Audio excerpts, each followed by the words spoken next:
لا إله إلا الله لا إله إلا الله لا إله الحمد إلا لله وحده الله لا شريك له الصلاة والسلام على من لا نبي بعده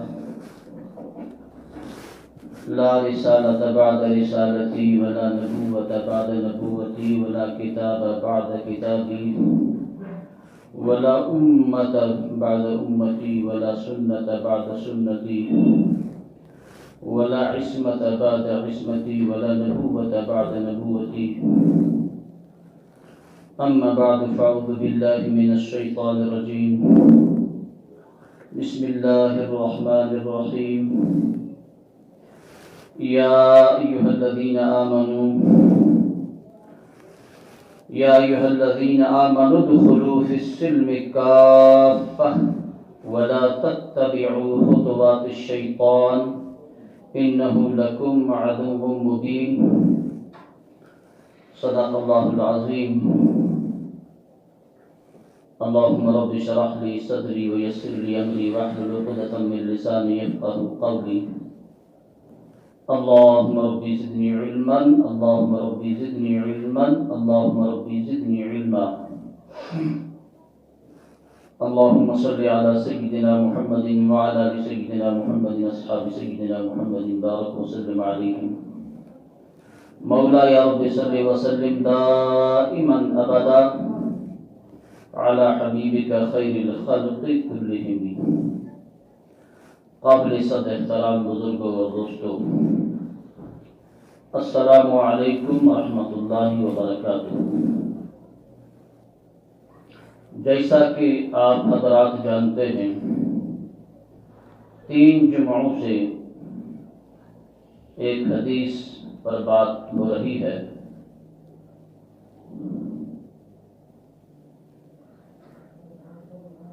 اس حدیث میں جناب رسول اللہ صلی اللہ علیہ وسلم نے 5 نصیحتیں فرمائی ہیں، 5 باتیں فرمائی ہیں،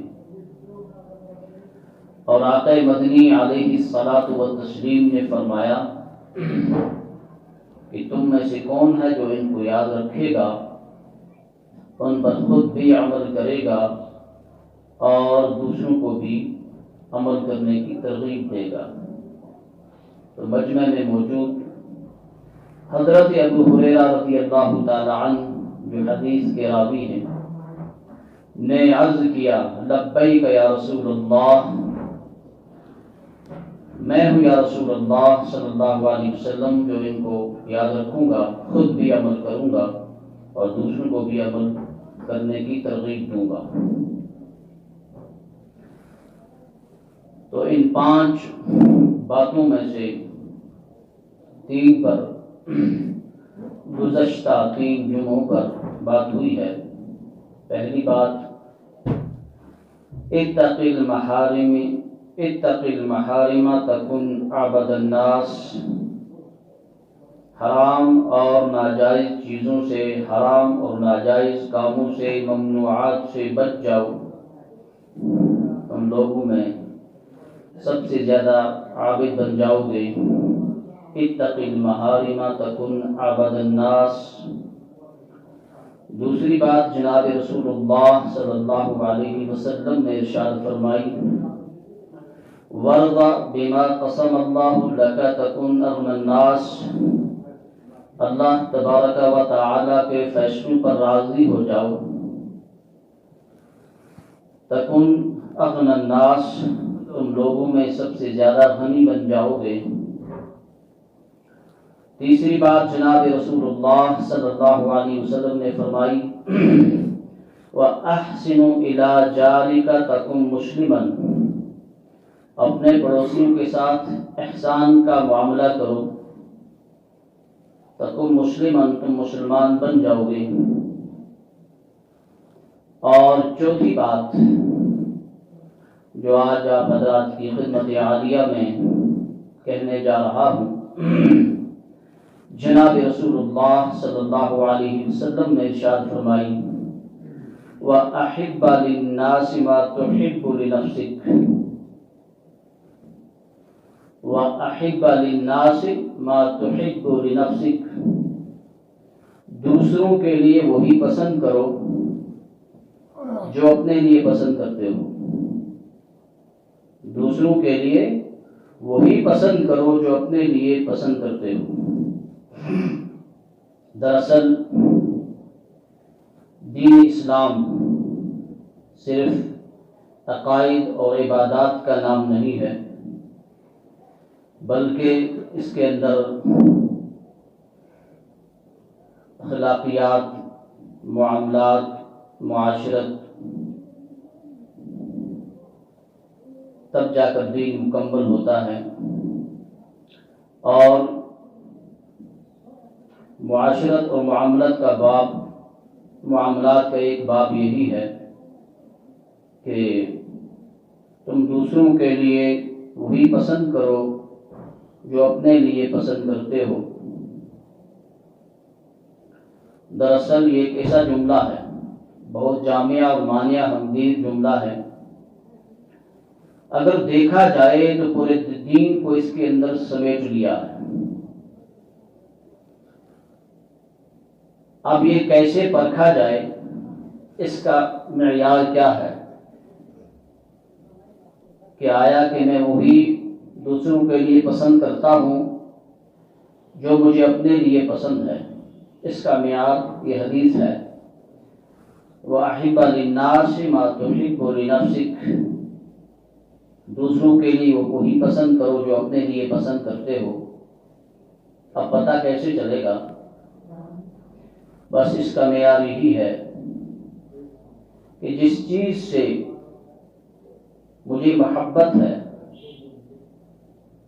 دوسروں کے لیے بھی میں یہی پسند کروں، اور جس چیز کو میں ناپسند کرتا ہوں دوسروں کے لیے بھی اس چیز کو میں ناپسند کروں.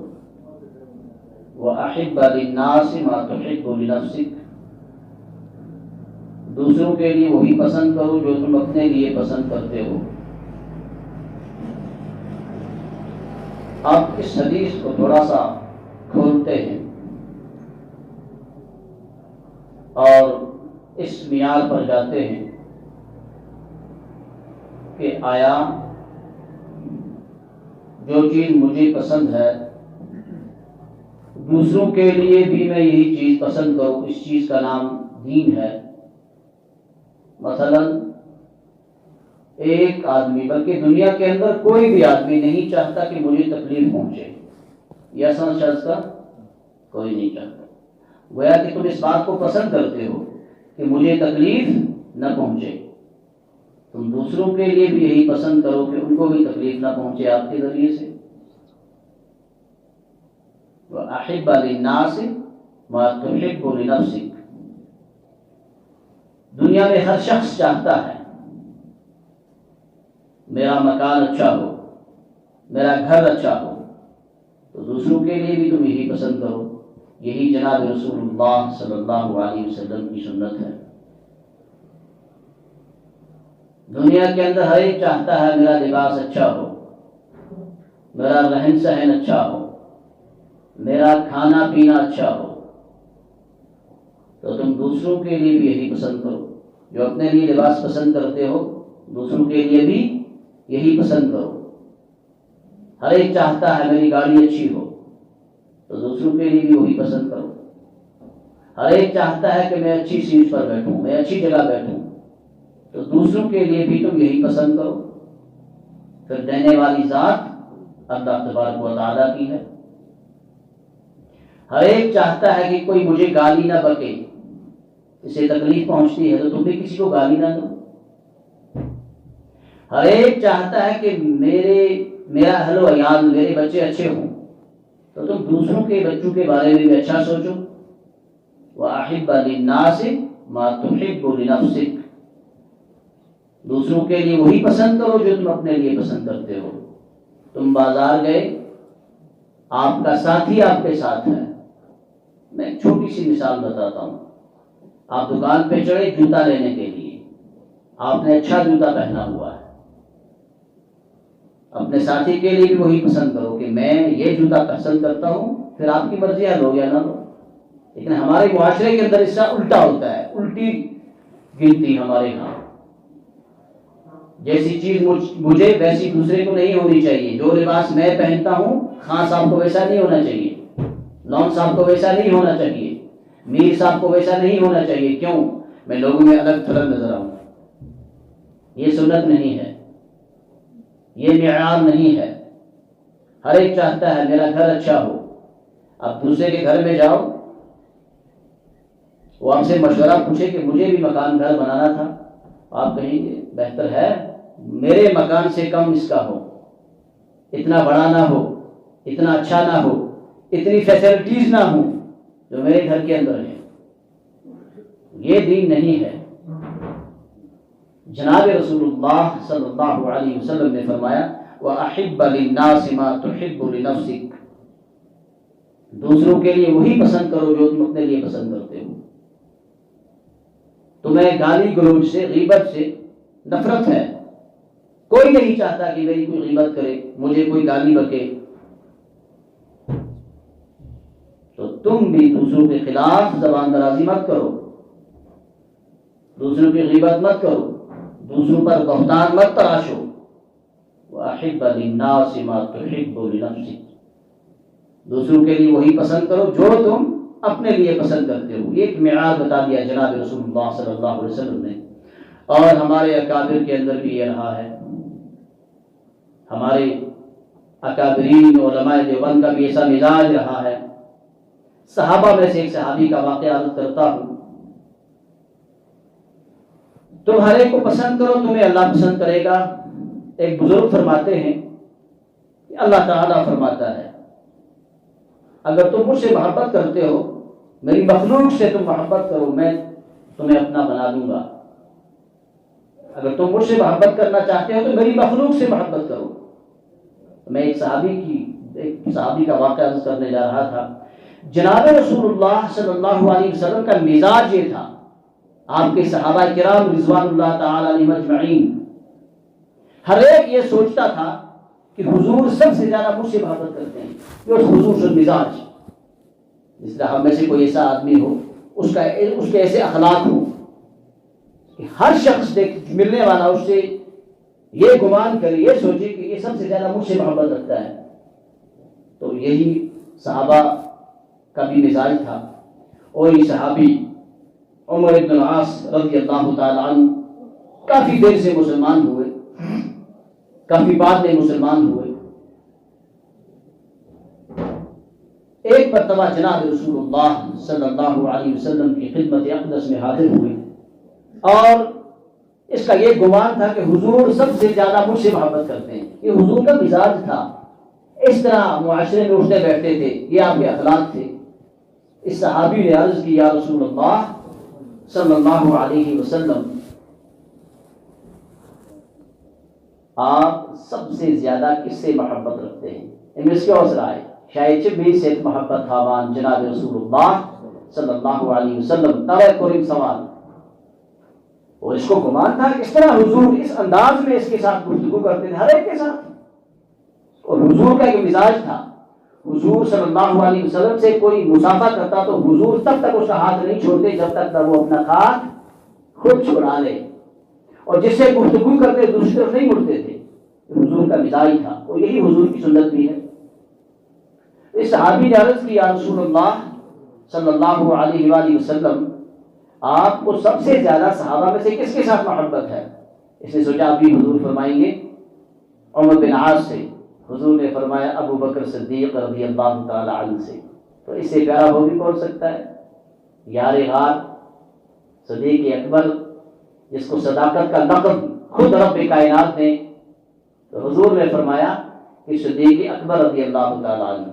تو اس صحابی نے سوچا شاید دوسرا نمبر میرا ہوگا، بیاک نمبر مائش میون.